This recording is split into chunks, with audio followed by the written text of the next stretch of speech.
احمد رضا نے سب کو کافر بتایا یارو، اسلام کا تماشا اس نے بنایا یارو، ہو جائے گا تباہ وہ جو اس کو مان لے گا، یعنی ولی خدا کا گھر اس کو جان لے گا۔ السلام علیکم ورحمۃ اللہ وبرکاتہ۔ جی ہاں سامعین، یہ آپ دیکھ رہے ہیں نا، یہ اسکرین شاٹ، یہ خبتی بواسری بن بواسری نوجوڑ فرقے کا ایک یوٹیوبر مفتی ہے۔ سامعین دیکھیں، کسی ساتھی نے مجھے اسکرین شاٹ بھیجا ہے، اس نے لکھا ہے کہ حافظ علی اصغر سنی حنفی دیوبندی کا جواب دینے کے بجائے کاڑی تو نے موت کو پسند کیوں کر لیا؟ یعنی میرا اب جواب نہیں دے رہا ہے، شروعات اس مردود نے کی کہ میری گفتگو کا جواب دے رہا تھا۔ آج سامنے اس کی حالت ایسی ہوئی ہے، اس کی ہمت نہیں ہوتی ہے کہ یہ خبتی فون کال پہ مجھ سے بات کرے شرائط طے کر کے۔ سامعین دیکھیں، ساتھی نے اسکرین شاٹ دیا ہے، اس نے کہا حافظ علی اصغر سنی حنفی دیوبندی کا جواب دینے کے بجائے کاڑی تو نے موت کو پسند کیوں کر لیا؟ تو اس کیا جواب دے رہا ہے، دیکھیں کہ تم اپنے اس بواسری باپ سے بولو، بنا گالی اور بنا کال کے ویڈیو بناؤ، پھر دیکھ کیسے تمہارا باپ کتے کی موت۔ یہ کیا دیکھا ہے سامعین؟ اب سامعین ایک بول رہا ہے کہ گالی بغیر بناؤ، اس نے کیا جملہ لکھا ہے؟ اور ایک خبیث مردود جو الفاظ استعمال کرتا ہے، کیا وہ گالی نہیں ہے؟ اگر گالی ہے بقول تمہارے، میں جو ویڈیو بناتا ہوں اس میں جو جملہ تمہارے لیے استعمال کر رہا ہوں، اگر وہ گالی ہے، تو جب تمہارے نوجوڑ فرقے میں گالیاں دینے والا دو نفلوں کا ثواب کا حقدار ہوتا ہے، تو پھر تم کو کوئی اگر گالی دے خوش ہونا چاہیے۔ اور گالیاں دینے والا تمہارا اعلیٰ حضرت کا پیر مسجد میں ہی رہا کرتا تھا، کہاں رہتا؟ مسجد میں رہا کرتا تھا، اور ایک سانس میں 50 گالیاں دیتا تھا ایک ساتھ میں، اتنا بڑا گالی باز تھا وہ۔ اور کہاں رہتا تھا؟ مسجد میں رہتا تھا۔ تو سمجھ رہا ہے اس طرح بہانہ بازی کر کے تو بچ جائے گا؟ اصل میں تجھے پتہ ہے کہ نوجوڑ فرقے کی پھر سے ہنگامی مٹی پلید علی اصغر کر دے گا۔ اس دن جس دن رضا خانی دقت بھڑکاتی مجھ سے گفتگو کر لے گا، یاد رکھنا، جس دن تو میرے سے ہمت کرے گا گفتگو کرنے کا فون کال پہ، اس دن تیرے دھرم نوجوڑ فرقے کی اور تیری مٹی ہنگامی پلید کروں گا میں، ہنگامی مٹی پلید کروں گا، اتنا یاد رکھنا۔ تو تجھے خوف ہے، ڈر ہے، دہشت ہے کہ تو بات کبھی نہیں کر سکتا تو میرے ساتھ، خبیث کہیں کا۔ تو چاہے کسی کا بھی جواب دے، کسی چینل کا جواب دے، ہمارے کسی ساتھ کا جواب دے، اگر ہمارے اکابر پر تبرہ بازی کرے گا تجھے میں چھوڑوں گا نہیں۔ تیرے مجدد کے اس طرح نعرہ ٹوٹا تھا نماز میں، اس طرح تیرا نعرہ توڑ حملہ کروں گا انشاءاللہ۔ تو اصل میں خطا بواسری بن بواسری رفعت خانی بھڑکاتی تو سوچ رہا ہے کہ علی اصغر کا جواب نہیں دوں گا، دوسرے اور کسی کو دوں گا تو علی اصغر کے ضرب کاری سے تو بچ جائے گا، نہیں بچ سکتا۔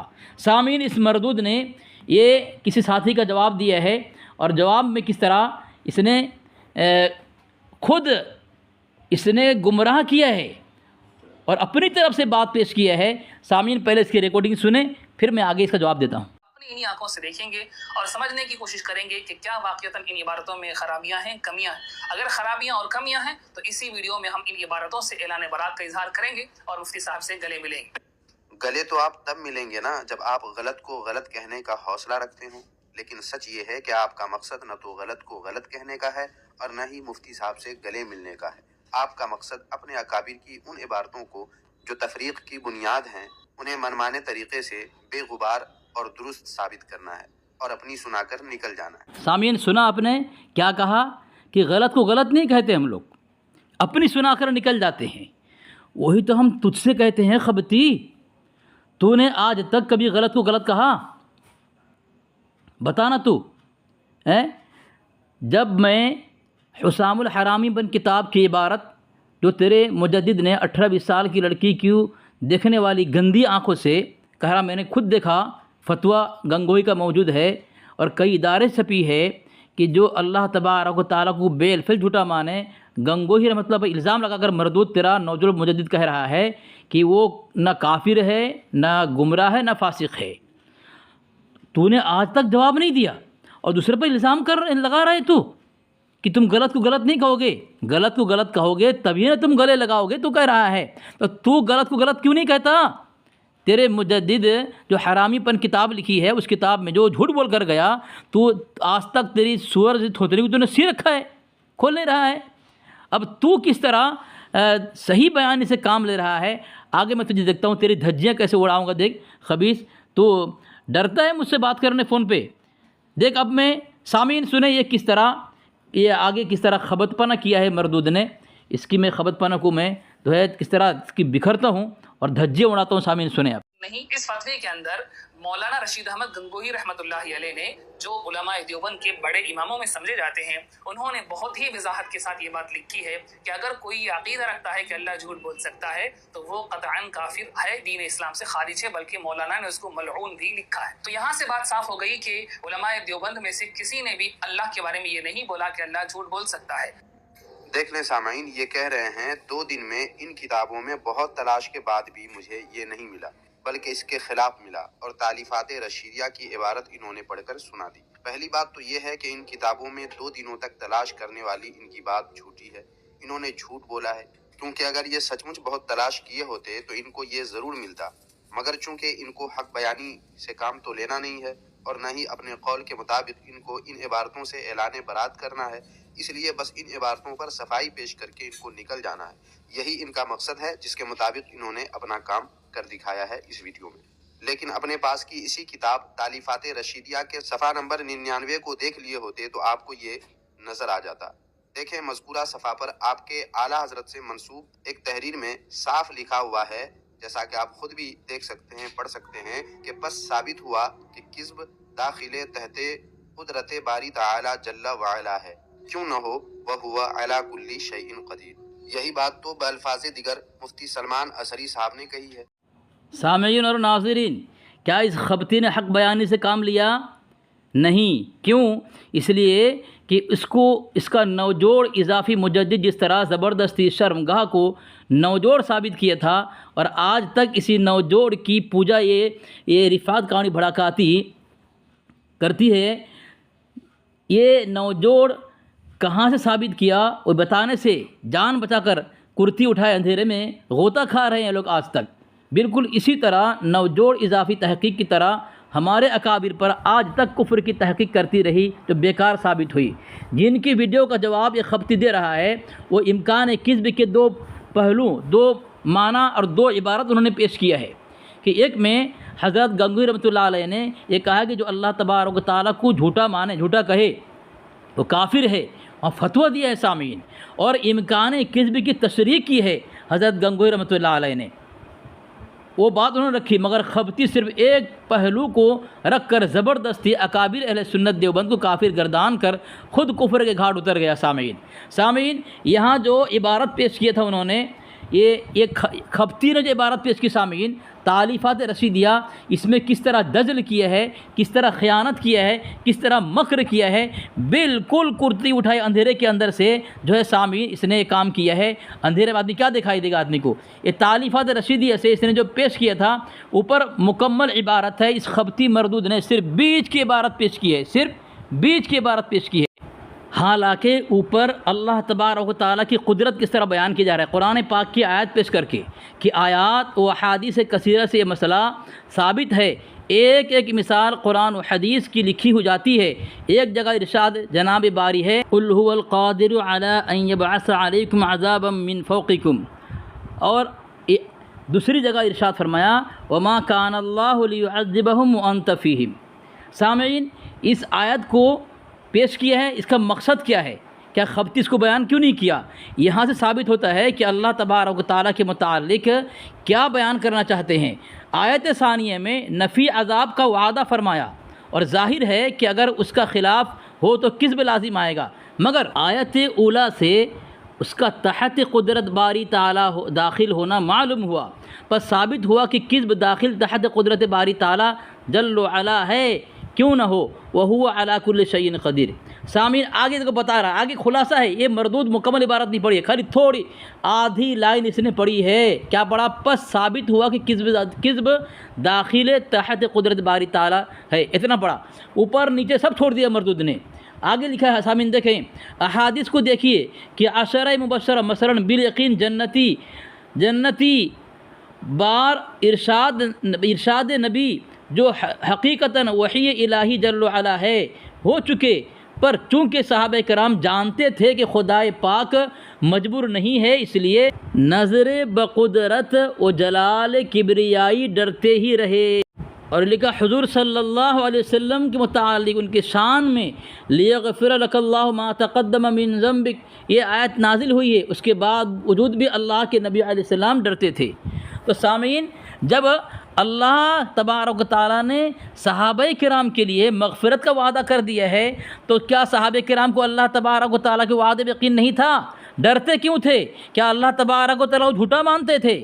یہاں بتانا چاہتے، خلاصہ کیا ہے کہ قل هو القادر علی ان یبعث علیکم، اللہ تبارک و تعالیٰ عذاب دینے پر قادر ہے، یہاں پہ اللہ تبارک و تعالیٰ بتانا چاہتا ہے۔ دوسری آیت پیش کی وما کان اللہ لیعذبہم وانت فیہم، یعنی اللہ تبارک و تعالیٰ ان کو عذاب نہیں دے گا جب تک آپ ان میں ہیں، ان میں موجود ہیں، حیات سے ہیں، اللہ عذاب نہیں دے گا۔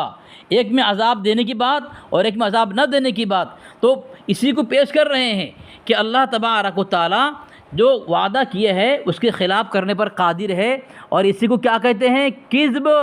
اب میں ثابت کروں گا خبتی تیرے گھر سے، اب میں دیکھتا ہوں کہ تو ناڑے کو کس طرح ٹوٹنے سے بچا سکتا ہے، تیرا مجدد ناڑے کو ٹوٹنے سے بچا نہیں سکا، تو کس طرح بچائے گا؟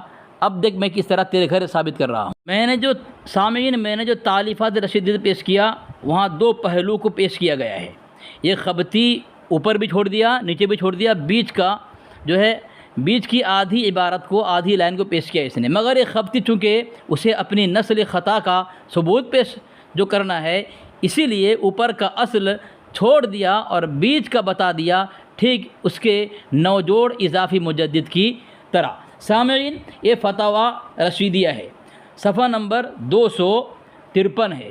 اب میں دیکھ تیری دھجیاں کیسے اڑاتا ہوں، تو کس طرح خبت کرتا ہے۔ میں کہتا ہوں خبتی تیرے بس کی نہیں ہے بات، تو اس میدان میں نہ آ، تو اسی لیے میرا جواب دینے سے بھاگا ہے، اور تو کسی اور کا جواب دے کر کے مجھ سے بچ جائے گا۔ میں اس طرح حملہ کروں گا، نوجوڑ کا حملہ، تیرے مقد خاص کو اتنا پھیلاؤں گا کہ سمیٹ نہیں پائے گا آخری سانس تک۔ یہ سامعین، یہ فتاوی رشیدیہ صفحہ نمبر 253 ہے۔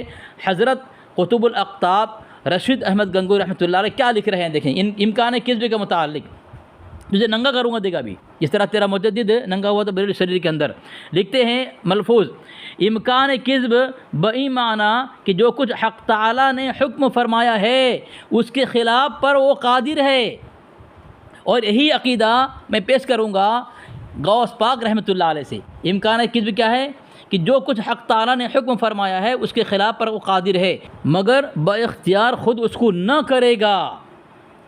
یہ انکار کر رہے ہیں، یعنی جھوٹ نہیں بولے گا، یہ عقیدہ بندہ کا ہے، یہ پیش کر رہے ہیں، اپنا عقیدہ پیش کر رہے ہیں، پھر بھی مردود نوجوڑ اضافی محقق کا یہ پجاری، نوجوڑ کا پجاری جو ہے زبردستی الزام لگا رہا ہے۔ کیا یہ عقیدہ بندہ کا ہے کہ اللہ جھوٹ نہیں بولے گا؟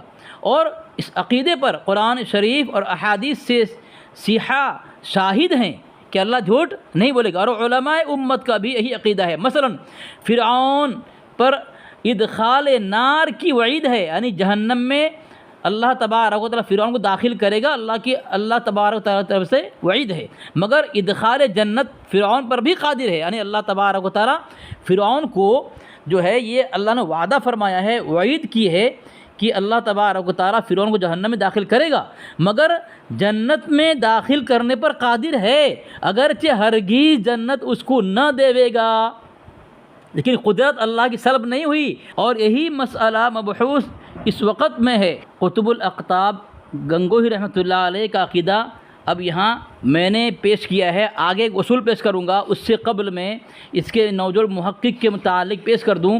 یہ فتاوی رضویہ جلد 15 ہے۔ سامعین، اس میں کیا لکھا ہے دیکھیں کہ اللہ تعالیٰ سب جنتیوں کو دوزخ میں اور تمام جہنمیوں کو جنت میں بھیجنے پر قادر ہو تو کذب باری لازم آئے گا۔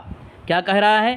اگر اللہ تبارک و تعالیٰ سب جنتیوں کو دوزخ میں اور تمام جہنمیوں کو جنت میں بھیجنے پر قادر ہو تو کیا اللہ کا جھوٹا ہونا لازم آئے گا. یعنی کذب کسے کہتے ہیں کہ اللہ وعدہ وعدے کے خلاف کرے. یعنی فرعون، حامان، نمرود، ابو جہل، ابو لہب کو اللہ نے کہاں بھیجنے کا وعدہ کیا ہے؟ جہنم میں. اگر اس کے خلاف کرنے پر قادر ہو تو کیا ہوگا؟ اللہ کا جھوٹا ہونا لازم آئے گا. سامعین اس کو یاد رکھنا. اب المعتقد المنتقد میں اس کا مجدد کیا لکھتا ہے؟ سامعین دیکھیں صفحہ نمبر 127 کے اندر اس میں کیا لکھتا ہے؟ ایسے اطاعت گزار بندے کو عذاب دینا جو اللہ کے علم میں وہ ایسا ہی ہے. ماتریدیہ کے نزدیک عقلاً جائز نہیں، اور اشعری اور ان کے پیروکار عام اشاعرہ نے اختلاف کیا ہے. یعنی دوسرے کے نزدیک کیا ہے کہ اللہ تبارک و تعالیٰ جو ہے عذاب دے سکتا ہے اطاعت گزار بندے کو، جیسا کہ انبیاء اور صالحین کو. آگے دیکھیں سامعین، تو ان لوگوں نے فرمایا کہ ایسے اطاعت گزار کو عذاب دینا عقلاً جائز ہے. اطاعت گزار کو عذاب دینا عقلاً جائز ہے، یعنی انبیاء صالحین کو، اس لیے کہ مالک کو یہ حق ہے کہ اپنی ملک میں جو چاہے کرے.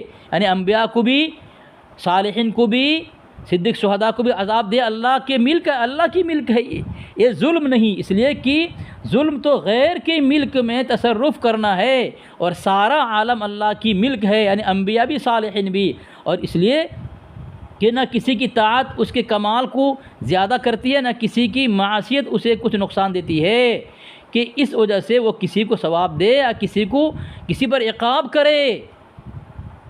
دیکھا سامعین آپ نے. اور اس لیے کہ یہ عذاب دینا حکمت کے منافی نہیں.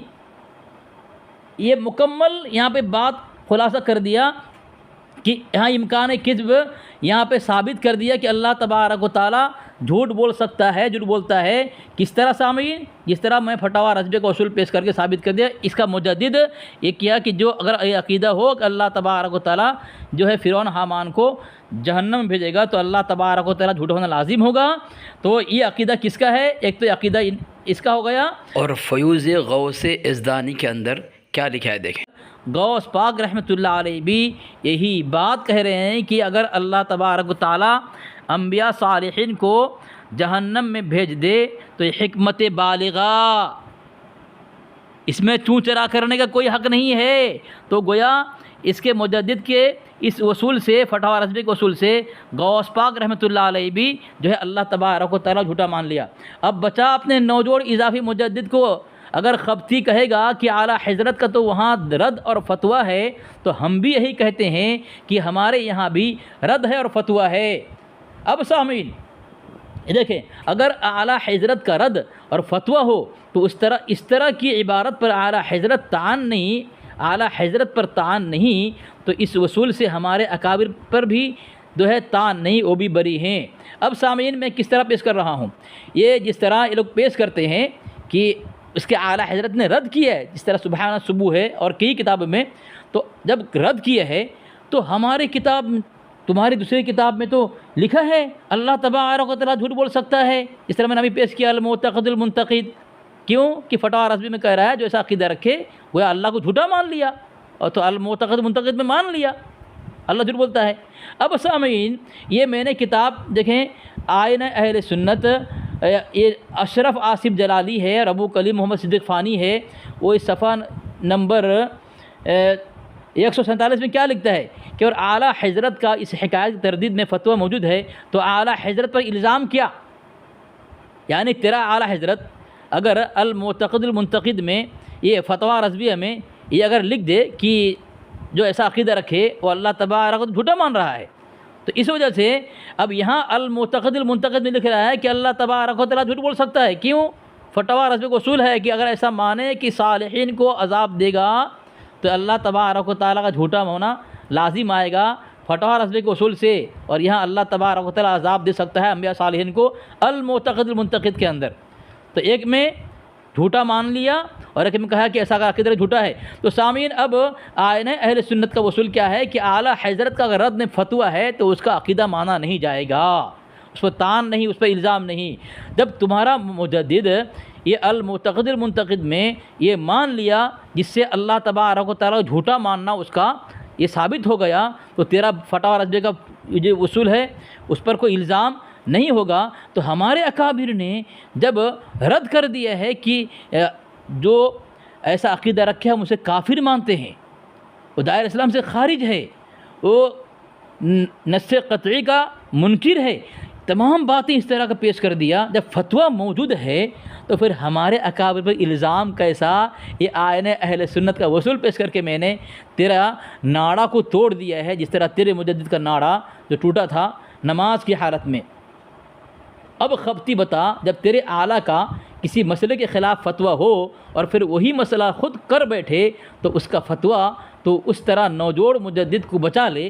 پھر ہمارے یہاں جب اللہ کے جھوٹ بولنے کے عقیدے پر فتویٰ ہے تو ہمارے اکابر کا وہ فتویٰ تو کس طرح 11ویں کا گوبر سمجھ کر کھا گیا تو خود فیصلہ کر. یہ سامعین 11ویں گوبر سمجھ کھا لیا یہ.